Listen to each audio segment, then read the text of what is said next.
Maravilha. Como eles já anteciparam, né? Meu nome é Felipe, eu congrego na Igreja Batista de Vilas do Atlântico, onde eu também trabalhando como obreiro ali naquela igreja, sendo treinado para futuramente ministério.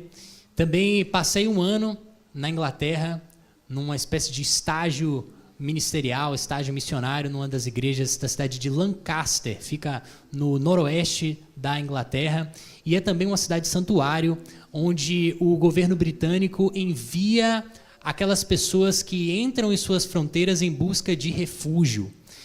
São essas pessoas que estão querendo se tornar refugiados, é o que eles chamam lá de solicitantes de asilo. Então, essas pessoas, elas são direcionadas para algumas cidades que as podem receber, e lá elas não podem trabalhar enquanto esperam pela resposta, pelo veredito do governo sobre se terão refúgio ou não, se serão considerados como refugiados ou não. Se não forem considerados, voltam para os seus países, são deportados de volta para suas casas. Acontece que essas pessoas muitas vezes estão ali vivendo, como eu disse, né, sem poder trabalhar, com muito pouco, porque o dinheiro, né, o sustento que o governo britânico dá para eles é muito, muito baixo, e isso não necessariamente consegue sustentar famílias grandes que algumas vezes chegam ali em busca de refúgio. Então, as igrejas locais, elas trabalham muito com os imigrantes, também organizações cristãs de caridade trabalham muito com os imigrantes ali. Eu tive o prazer de ter contato com diversos deles ali, alguns, inclusive, que eram cristãos e fugiram de seus países exatamente por causa da perseguição, e aguardavam ali a resposta do governo britânico sobre se poderiam permanecer naquele país ou não. Desde que voltei, também na Igreja Batista de Vilas do Atlântico, a gente tem feito algumas ações com imigrantes na cidade de Lauro de Freitas, ali no bairro de Areia Branca, uma concentração de imigrantes venezuelanos, muitos dos quais deixaram o seu país por causa da situação difícil em que lá eles se encontravam, e hoje vivem ali no nosso meio e estão em uma comunidade que é de bastante risco, bastante perigosa, mas são pessoas com quem a gente tenta ter contato e realizar algumas coisas. Mas no final da mensagem de hoje eu vou falar um pouquinho sobre uma das coisas que nós fizemos ano passado com essa comunidade, ok? Mas, então vamos, sem mais delongas, começar aqui a nossa reflexão de hoje. E eu não sei se vocês conseguem colocar aí para mim um slide que eu tinha enviado, estarei falando para vocês sobre um tema que é um tanto curioso. Eu intitulei essa mensagem de Deus da Vingança. Deus da vingança. O que você quer dizer com isso, Felipe? Deus da vingança. O nosso Deus é um Deus de amor, é um Deus de graça, é um Deus de misericórdia. Que Deus é esse, Deus da vingança? A gente não pode se vingar, nós aprendemos nas Escrituras que não cabe a nós a vingança, que não podemos fazer isso, que devemos amar e perdoar e tal. Realmente não cabe a nós, mas parece que cabe a Deus. A Escritura, em diversos momentos, fala sobre Deus, sobre o Pai de Jesus Cristo e sobre o próprio Jesus Cristo como vingadores, como Deus da vingança. Por quê?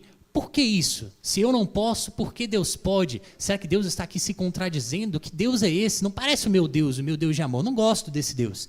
E realmente a gente não gosta, né? Eu queria pedir para você passar para o próximo slide, para que eu mostre para você uma das imagens aí que marca aí, na realidade, o imaginário popular a respeito desse lado vingativo de Deus, o inferno, né? É claro que a gente tem uma visão popular sobre o inferno que corresponde mais à teologia medieval do que necessariamente aquilo que está escrito na Escritura. A Escritura fala pouco sobre o inferno, temos poucos detalhes a respeito da natureza do inferno. Não sabemos a metragem, quantos cômodos tem, quantos andares, não sabemos muito sobre isso. Mas a verdade é que a Escritura fala sim que haverá punição para os ímpios no retorno de Cristo, no dia do juízo, quando ele retornar. Aqueles que hoje praticam o mal, fazem, né, com outros aquilo que não se deve fazer, que violam os direitos humanos, essas pessoas um dia receberão a sua justa punição pelas suas infrações. E muitos de nós não gostamos de ouvir sobre isso. Nós preferimos evitar esse tipo de assunto. Mas por que será? Né? Pedir para que você passe mais uma vez o slide, para que eu mostre para vocês essa imagem aqui, que se chama Cristo Pantocrátor, é um ícone da Igreja Oriental, e esse ícone específico é um que eu acho bastante interessante.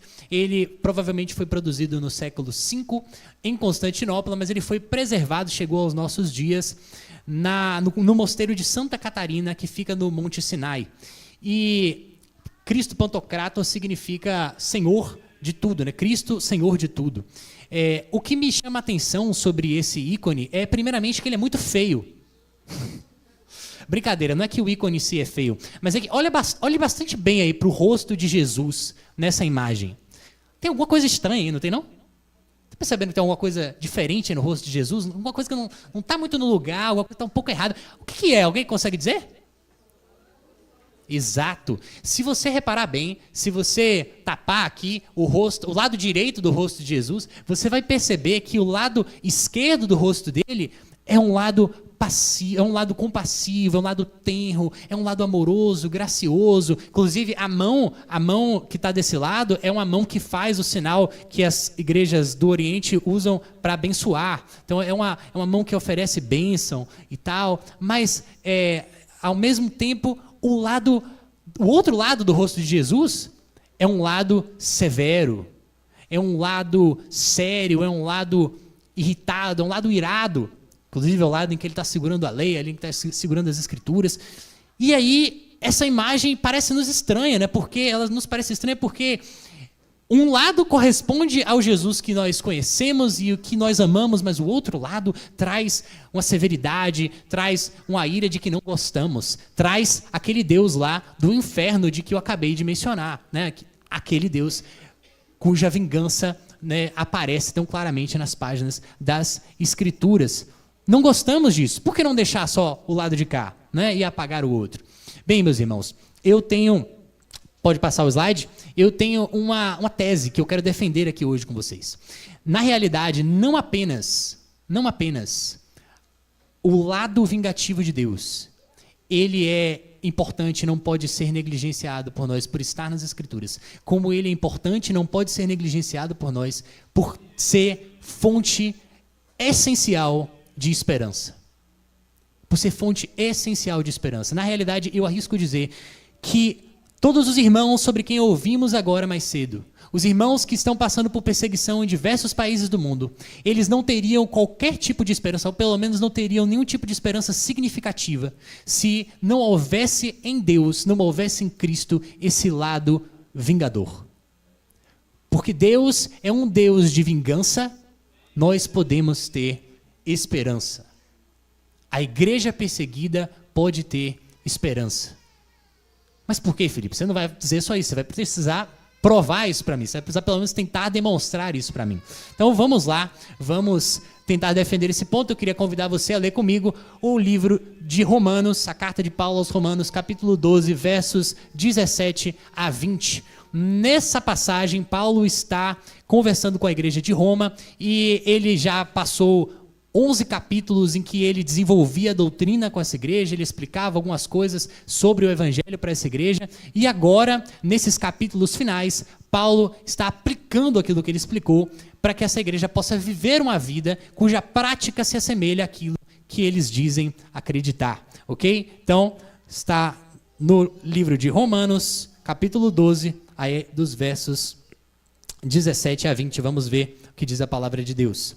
Não paguem a ninguém o mal com o mal. Procurem agir corretamente diante de todos os homens.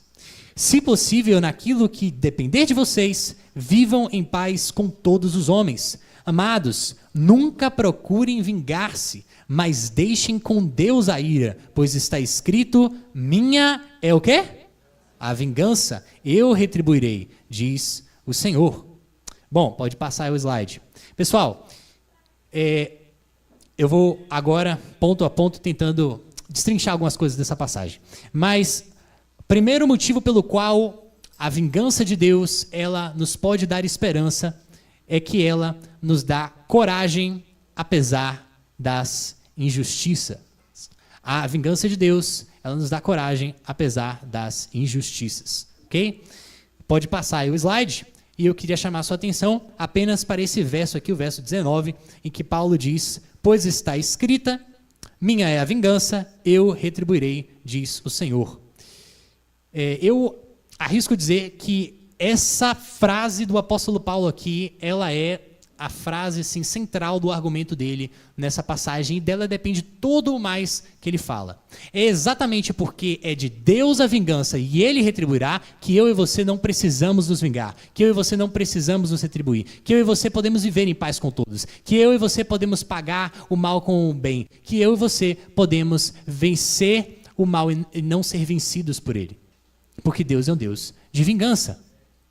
É claro que esse lado da vingança de Deus, ele é difícil de entender para nós, mas eu tenho a impressão de que isso se trata muito ao fato de que nós vivemos em situações muito confortáveis naquilo que tange a perseguição. Nós estamos numa igreja que não é perseguida. Estamos num lado do mundo que não é crime ser cristão. Talvez seja exatamente por isso que o cristianismo, né, em países prósperos, em locais em que as liberdades são muitas, ele, pelo menos em sua forma tradicional, ele vai perecendo. Então pensa na Europa, pensa nos Estados Unidos, e como a igreja nesses lugares tem ficado menos numerosa. Enquanto isso, há um outro tipo de lugar em que o cristianismo cresce, e cresce muito.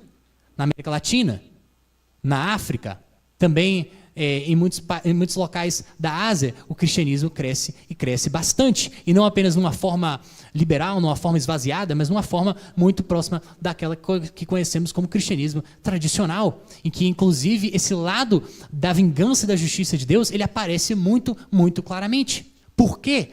O que faz que haja essa diferença? Eu tenho a impressão de que é muito fácil para nós não gostarmos desse lado vingativo de Deus, exatamente porque não passamos por sofrimento. Enquanto isso, pessoas que estão nesses locais, como os que citei, né? África, o Sudeste Asiático, essas pessoas estão convivendo todos os dias com violação de direitos humanos, com perda de liberdade religiosa, com desigualdades imensas, com injustiças tremendas, com todo tipo de opressão. E para eles, se não há um Deus vingador, não há motivo para ter esperança. Então, glória a Deus, porque Deus é um Deus vingador. Deixa eu contar uma história para vocês. Pode passar o slide. Essa é uma foto representativa, mas ela tem a missão aqui de ajudar a imaginação de vocês a se colocar no lugar dessa jovem cuja história eu vou apresentar aqui. Foi mencionado que um dos lugares em que há mais deslocamento interno, pelo menos nos últimos anos aí, é a Índia. E um episódio em especial talvez tenha bastante contribuição nessa situação trágica aí que ocorre aos cristãos indianos. Ela aconteceu no estado indiano de Manipur, que costumava ser o estado indiano com mais liberdade para os cristãos, porque era justamente um dos estados com mais cristãos lá. Só que ocorreu em 2023 um conflito étnico entre duas tribos diferentes, tribo Meitei e tribo Cook, que fez com que houvesse assim, cenas horrorosas, desastrosas de tribos lutando uma contra a outra, vilarejos sendo queimados, pessoas sendo assassinadas, um negócio horroroso que tomou as redes sociais, inclusive. Mas parece que um dos grupos que mais sobrou nesse conflito étnico foi justamente o grupo de cristãos. Tanto os cristãos da tribo Meitei quanto os cristãos da tribo Cook, eles sofreram bastante porque são minoria nos dois lados. E isso fez com que muitas igrejas fossem queimadas, muitos vilarejos destruídos, muitos cristãos fossem mortos ou tivessem que se deslocar, deixando suas famílias, deixando tudo para trás. Uma história em particular chamou a atenção, porque ela foi totalmente gravada em vídeo e foi colocada nas redes sociais no mês de julho daquele ano, embora tenha acontecido em maio de 2023. Essa cena mostrava duas mulheres sendo retiradas de uma viatura policial por uma multidão ensandecida, uma multidão louca, sendo despidas. A mais jovem dessas mulheres violentada. Não bastando isso, não bastando toda essa cena de horror, também o pai e o irmão dessa jovem que estavam correndo atrás da viatura para tentar resgatá-la, para tentar impedir que algo lhe acontecesse, são agarrados pela multidão.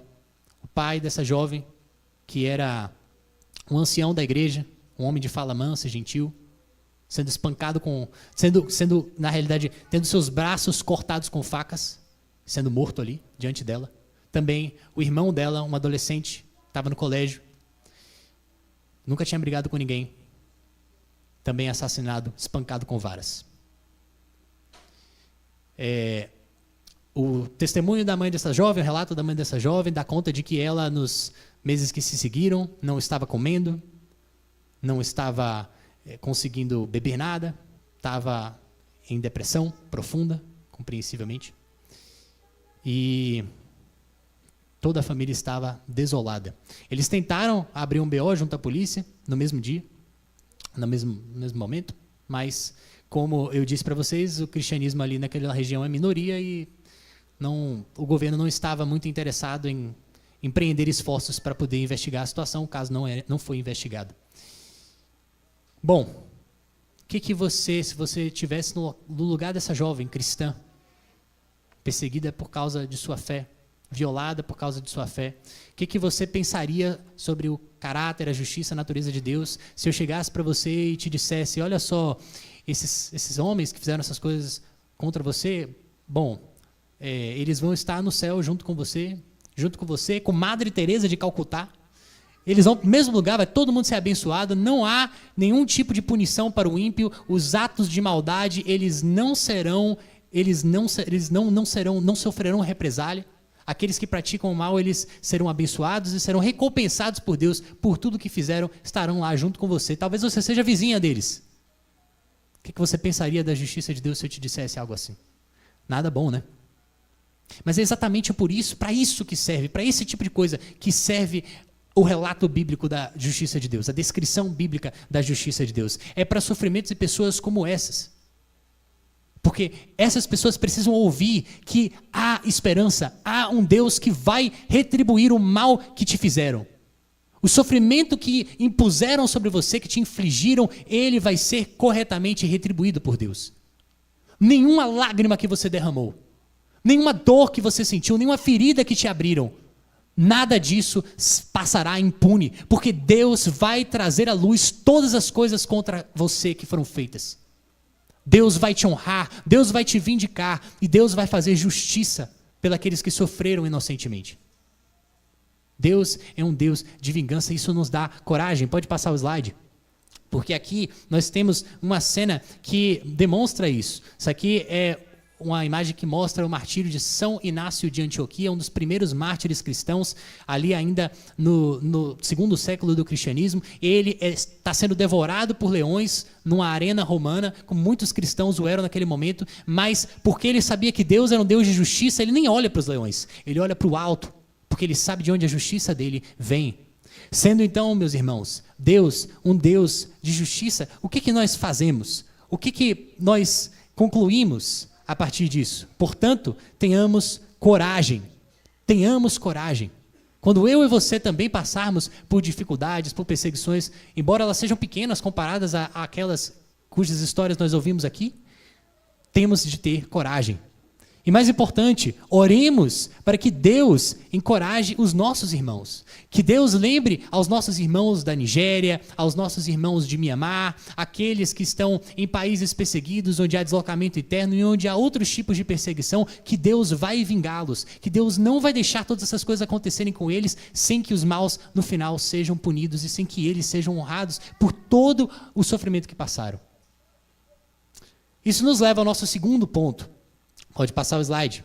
Porque Deus é um Deus de justiça, porque Deus é um Deus de vingança, né? Nós, então, somos ajudados a pagar o mal com o bem. Essa é uma outra razão pela qual a vingança de Deus pode nos trazer esperança. Ela nos ajuda a pagar o mal com o bem. Pode passar o slide e olha só o que diz aqui uma outra frase do apóstolo Paulo nessa mesma passagem que lemos em Romanos 12, só que essa aqui está no verso 17. Paulo vai dizer, não paguem a ninguém o mal com o mal. Não paguem a ninguém o mal com o mal. Meus irmãos, seria uma tragédia terrível, se hoje, quando você sair daqui, o que você levar para casa de toda a nossa reflexão seja, que bom que Deus vai massacrar as pessoas que me fazem mal. Meu chefe, que eu tenho vontade de esganar, Deus vai pegar e vai botar esse cara para queimar no fogo do inferno. Seria terrível se fosse isso que você fosse levar para casa dessa nossa reflexão hoje. Seria terrível se agora, então, os seus desejos mais obscuros, o seu lado mais terrível, mais pecaminoso, fosse alegrado com a notícia de que sim, Deus vai pôr fim àquelas pessoas que te fazem sofrer. Não é sobre isso que a nossa reflexão de hoje é. Não é sobre isso. É verdade, Deus vai punir os maus, mas em primeiro lugar, não é para que nós, na nossa situação de conforto, fiquemos alegres. Essa notícia se trata mais daqueles cristãos que estão passando por muito mais dor e sofrimento do que nós, do que a gente que pouco enfrenta esse tipo de dificuldade, pelo menos não da forma como nós vimos ser descrita e apresentada aqui hoje. Então, em primeiro lugar, não se trata dessas pequenas coisas que te fazem no seu dia a dia. Isso é muito pequeno. Mas em segundo lugar, mesmo no que se refere a nós, essa notícia de que Deus é vingador não pode nos fazer, então, alimentar o nosso ódio, nos alegrar com a desgraça do outro, justamente porque se é de Deus a vingança, ela não é minha. Se compete a Deus vingar-se, não compete a mim. O que é certo para Deus fazer não necessariamente é certo para o homem fazer. É claro que, por exemplo, para nós é errado receber adoração de outras pessoas, porque não somos Deus, mas Deus pode fazer isso. Então há coisas que, embora haja coisas que, é claro, são certas para o homem fazer e são certas para Deus fazer, por exemplo, amar o próximo, né? Amar as pessoas, isso é certo para um homem fazer, como também é certo para Deus fazer. Há outras coisas que só Deus pode fazer, só Deus pode receber adoração, só Deus pode vingar-se, não cabe a nós. Esse direito não foi dado a você. Sendo assim, o que cabe a nós fazer? Pagar o mal com o bem. Agora que nós sabemos que, não se preocupe, toda justiça Deus vai dar conta de fazer. O que cabe a mim fazer? Amar, perdoar. Porque eu preciso me lembrar que o próprio Deus, quando esteve em forma humana, quando se achou na forma de Jesus Cristo, quando na pessoa do seu filho se achou em forma humana, ele escolheu não pagar o mal com o mal, mas pagar o mal com o bem. Entregou sua vida por nós, perdoou aqueles que o massacravam. Se o próprio Deus em forma humana fez isso, quem sou eu para não fazer o mesmo? Queria contar para vocês uma outra história. Essa aqui, ela é uma história que ocorre no período da Segunda Guerra Mundial, e ela se centra na vida desse homem, Louis Zamperini. Louis Zamperini foi um atleta olímpico que disputou as Olimpíadas de 1936 em Berlim. Ele era americano com ascendência italiana. Disputou com apenas 19 anos, ele era corredor e se saiu muito bem. Ele não foi campeão, mas ele fez a volta mais rápida, quebrando o recorde mundial naquele momento, e tudo indicava que ele seria um atleta muito promissor, justamente porque foi um dos mais jovens a se classificar para o torneio e voltaria em breve, né, nas Olimpíadas de Tóquio em 1940. Quem sabe aí para poder trazer algumas medalhas para casa. Mas isso nunca aconteceu porque em 1939 eclode a Segunda Guerra Mundial. E Louis Zamperini é convocado e ele vira um aviador para o exército americano, que estava em guerra justamente contra o Japão. E a gente descobre que essa carreira militar de Zamperini, ela não durou muito tempo. Porque já em 1943, o bombardeiro a bordo do qual Zamperini se encontrava caiu no Oceano Pacífico. E sobram dos tripulantes apenas 3 pessoas, Zamperini e mais 2, que ficam à deriva no mar em 2 balsas de resgate. Durante 40 dias, bebendo água da chuva e comendo os peixes que conseguiam capturar, os 3 resistiram ao sol, ao mar, ao desespero, aos tubarões que os cercavam, as águas estavam cheias de tubarões, a um tufão e a um caça japonês que por 3 vezes tentou alvejá-lo. O caça mergulhava e alvejava as balsas em que eles se encontravam. Louis precisou se jogar na água cheia de tubarões para escapar dos disparos. Imagine, você ter que escolher entre um avião, um caça te bombardeando e tubarões famintos querendo te comer. Ele escolheu os tubarões, conseguiu ali sobreviver, mas quando ele voltou para a balsa, descobriu que ela estava com 48 buracos de bala. Um dos colegas dele não conseguiu resistir, porque, como eu disse, eles ficaram ali no mar por 40 dias nessa situação. Ele acabou morrendo de doença. E ao final desse período, Zamperini já estava pesando cerca de 30 quilos apenas. Mas então, no dia 47, se não me engano, os japoneses conseguiram capturar Zamperini e levá-lo a um campo de prisioneiros no Japão. E ali ele viveu como prisioneiro por 2 anos e meio. Em boa parte desse tempo, ele esteve sob os cuidados de Mutsuhiro Watanabe, um oficial psicopata que odiava Zamperini e era conhecido como o Pássaro.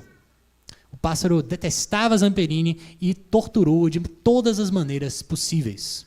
Olha só, como eu falei para vocês, a essa altura ele pesava pouco mais de 30 quilos e ele era forçado a dormir no chão da cela com a cabeça na fossa onde ele fazia suas necessidades. A diarreia que ele muitas vezes sofria ali naquela jaula, ela era um alívio para ele, porque era somente nessas horas que os soldados eles permitiam que ele tirasse a cabeça da fossa. E aí, depois ele era forçado a colocar a cabeça lá de novo, depois de descarregar os intestinos. A água consumida era imunda. Eram mantidos separados os prisioneiros e alimentados com pequenas porções de arroz atiradas no chão das celas. Sem falar nas dolorosas experiências que os médicos japoneses faziam com eles, né, como cobaias. Zamperini, ele relata: eu rezava para voltar no tempo para ficar à deriva no mar. Era melhor estar no mar do que estar nessa situação terrível. A guerra acabou em 1945, com o fim da guerra. Mesmo após ser libertado, Zamperini revivia os seus pesadelos noite após noite. Ele volta para os Estados Unidos, lá ele se casa, tem uma filha, mas a família ela já se desintegrava, porque Louis bebia demais e arquitetava planos de voltar ao Japão para assassinar o Pássaro, assassinar Watanabe. Só que aí acontece uma coisa, meus irmãos, a história desse cara não acabou. Um dia, em outubro de 1949, a esposa de Zamperini vai arrastá-lo para um sermão de um pregador pouco conhecido. Talvez você tenha ouvido falar dele, Billy Graham. Alguém já ouviu falar de Billy Graham? Então, o Zamperini foi arrastado ao sermão de Billy Graham e aí acontece uma coisa. Louis percebeu que estava em paz. Olha só o que ele diz. Dei-me conta de que tinha perdoado a todos os meus antigos guardas, ao Pássaro, toda a gente. Era toda uma nova vida e tenho-a seguido desde então. A guerra quase me destruiu. Tinha pesadelo todas as noites. Depois de ter chegado a Cristo, nunca mais tive pesadelos. Aos 80 anos de idade, Zamperini foi convidado a voltar ao Japão para levar a tocha das Olimpíadas de Inverno de Nagano, em 1998. E aí, olha só, esse cara não apenas ele tem a coragem de voltar ao Japão depois de tudo que ele lá havia passado, como também, voltando ao Japão, ele reencontra todos os guardas que, né, estavam sobre ele ali naquela prisão, na época da guerra. E adivinha? Ele perdoa todos.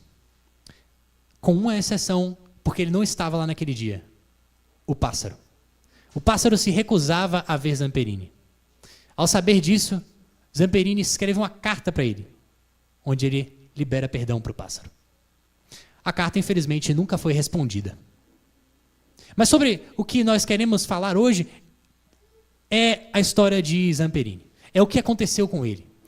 Meus irmãos, ele entendeu que, tendo se voltado para Cristo, não cabia mais a ele se vingar. Não cabia mais a ele assassinar o Pássaro, não cabia mais a ele fazer justiça com as próprias mãos, não cabia mais a ele retribuir todo o mal, e olha, foi bastante mal que lhe fizeram, porque isso tudo cabe a Deus. Não se preocupe, Deus vai fazer isso no devido tempo, Ele vai trazer todas as coisas à luz e vai fazer justiça onde é necessário fazer justiça, mas a nós o que cabe é o perdão. Eu e você recebemos graça infinita, recebemos um perdão que jamais poderíamos retribuir, um amor e uma recompensa que nós jamais poderíamos merecer. Quem somos nós para reter isso de outros? Zamperini entendeu isso.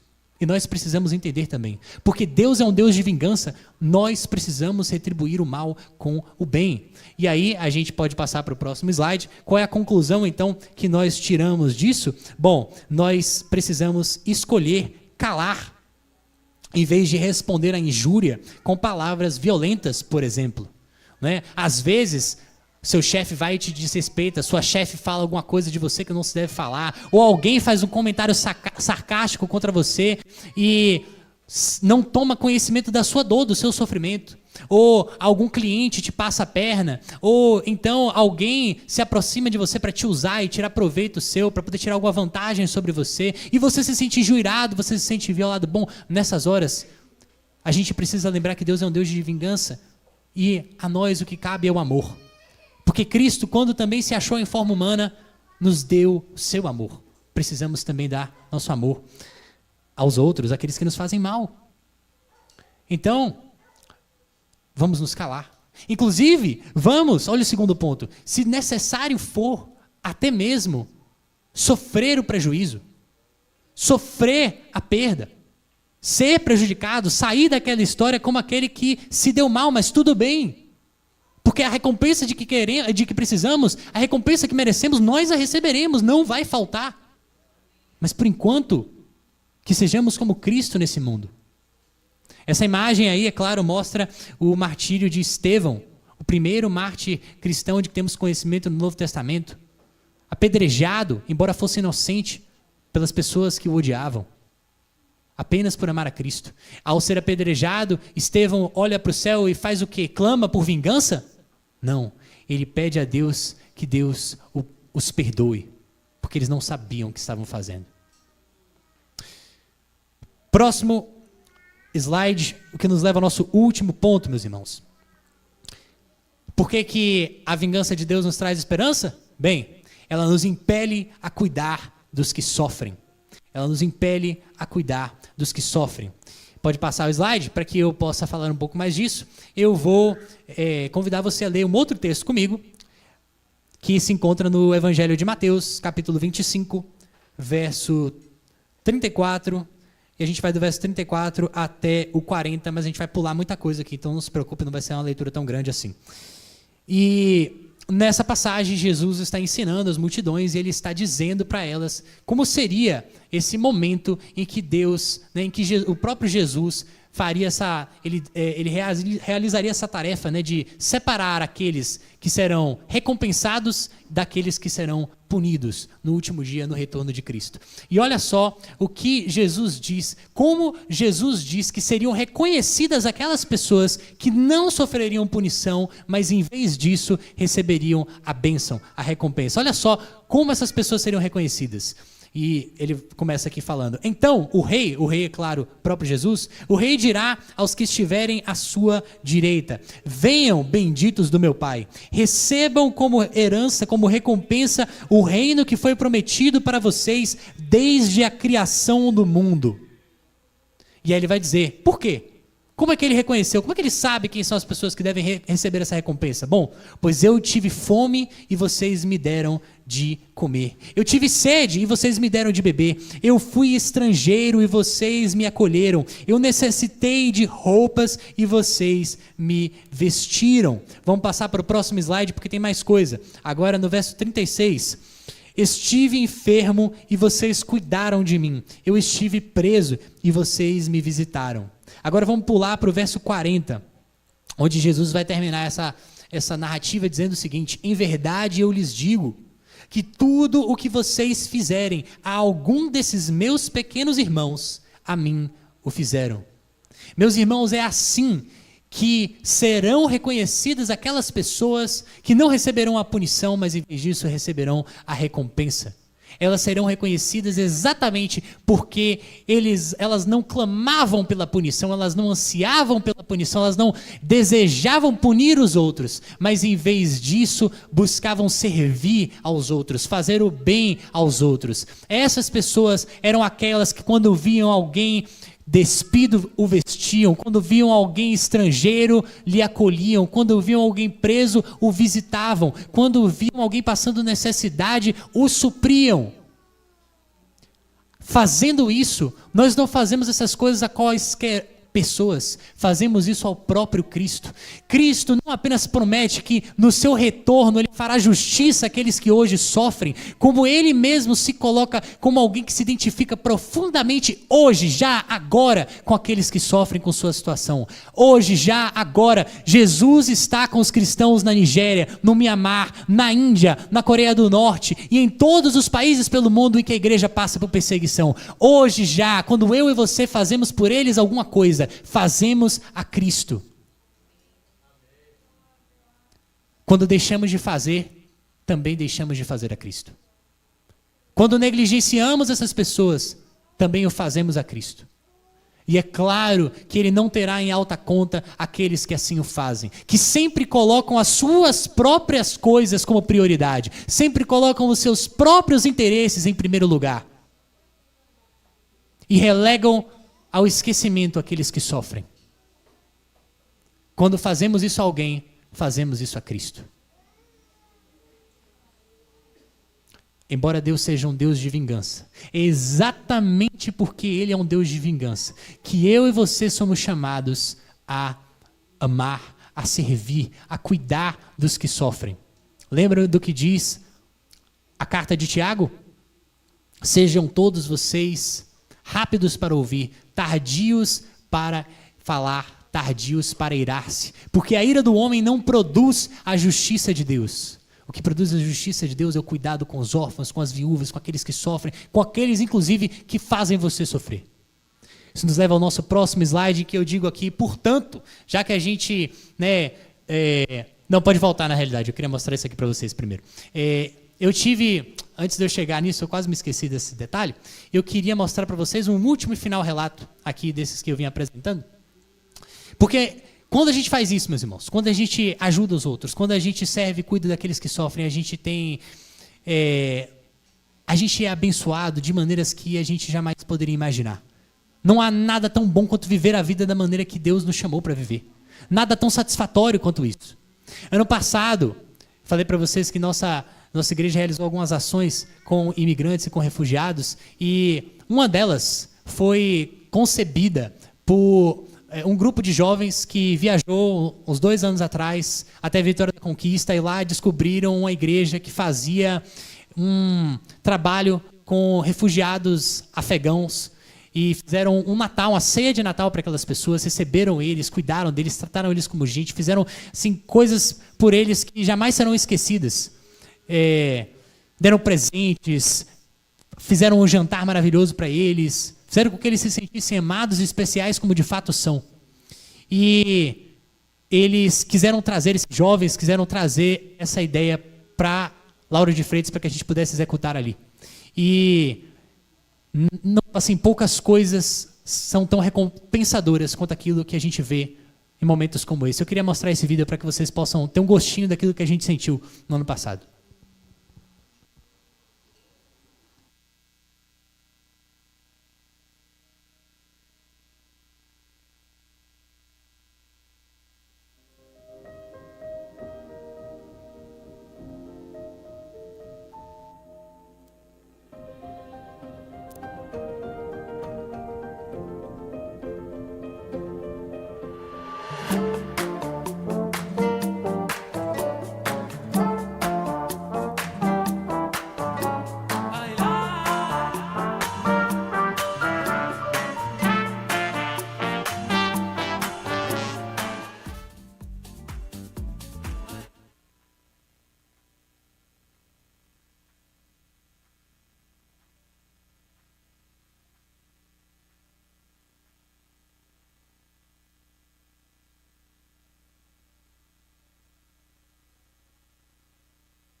ver ativamente com o auxílio aos que sofrem.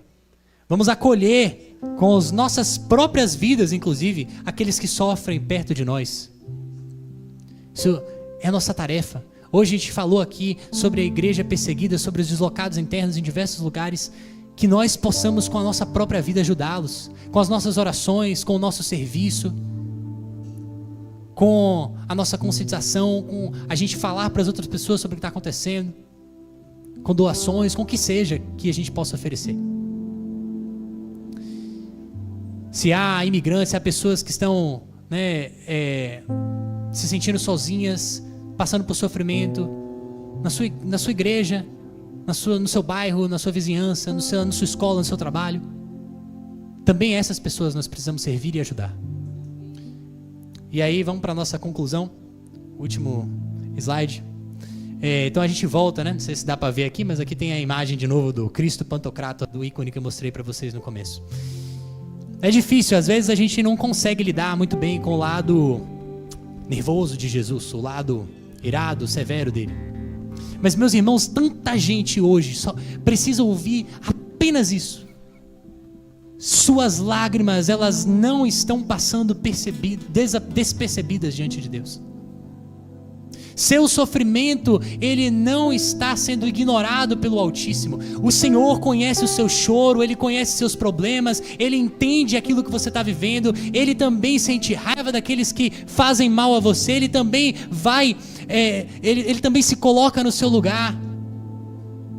O Senhor não vai te deixar sem justiça, o Senhor vai te exaltar, e um dia todo esse sofrimento, toda essa dor que você viveu e experimentou, o Senhor vai recompensar apropriadamente. Nossas aflições do tempo presente não se podem comparar com a glória que em nós há de se revelar. Jesus Cristo está voltando, e quando Ele chegar, Ele vai trazer consigo a sua recompensa, e aqueles que hoje sofrem, eles encontrarão consolo, e nossos olhos, Ele enxugará deles toda lágrima. Haverá descanso, os maus serão punidos e os justos exaltados. O Senhor é um Deus vingador, e Ele nos tem na sua mão. Mas exatamente por causa disso, façamos o bem, paguemos o mal com o bem, amemos o nosso inimigo, oremos por ele, sirvamos ao nosso próximo, entreguemos a nossa vida como também Jesus entregou a sua por nós. Gastemos nossa vida todos os dias para que em toda a terra se veja que há um Deus que reina com compaixão sobre todo o universo. Porque se fizermos isso, quem sabe, algumas daquelas pessoas que nos maltrataram possam se arrepender dos seus pecados e também se tornar benfeitores dos outros. Jesus Cristo se entregou por nós, por mim e por você, meu irmão. Nós o pregamos naquele madeiro. Nós conhecemos os nossos erros, sabemos que não somos inocentes, mas diante de toda aquela situação, Ele nos promete perdão. Ele também diz: Pai, perdoa-os porque não sabem o que fazem. Recebemos uma grande recompensa do Rei. E agora, vivamos para ajudar os outros. Deus é um Deus de vingança. Louvado seja o nome do Senhor.